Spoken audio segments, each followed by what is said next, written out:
For example, I was standing in court and I saw this guy come in on a cane and he was struggling. This man had Parkinson's disease. And I asked him what he was there for. He was charged with illegal possession of marijuana. At the time, Michigan was not a legal state yet, but it was, if you had a prescription, it was legal for medical marijuana.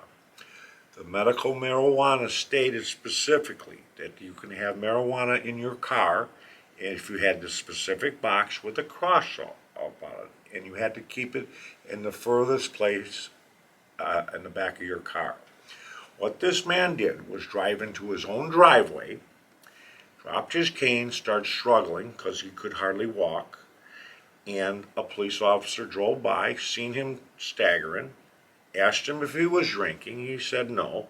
He's now getting to his own porch, and the officer says, "Well, do you have any drugs?" And he says, "Well, I've got marijuana in the car, but I have a medical marijuana license." He takes his license out, his medical marijuana license, and shows the police officer. Okay, that should have been the end of the story. No, he gets arrested because he put the box behind the seat of the car and not in the furthest place of the car, maybe an additional foot. So now he goes to court. He doesn't have a lawyer. I offer to represent him pro bono. That means for free. I get in front of the judge. I argue, his defense. He's got a card. It's just simply misplaced a box. Blah blah blah. And the judge says, "Okay, I'll dismiss the case based on my representations." However, they still want to give him fines and costs. Why should this man have to pay fines and costs? So that's where I have to step up to the plate, do some additional arguing, and then they agree, like they're doing this guy a big favor. He's dying of cerebral palsy.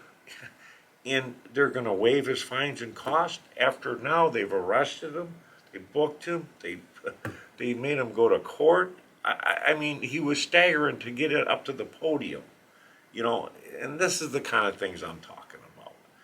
And with the disabled people, this is where the courts love to find these people because they have a Social Security check every month and they're going to get their money.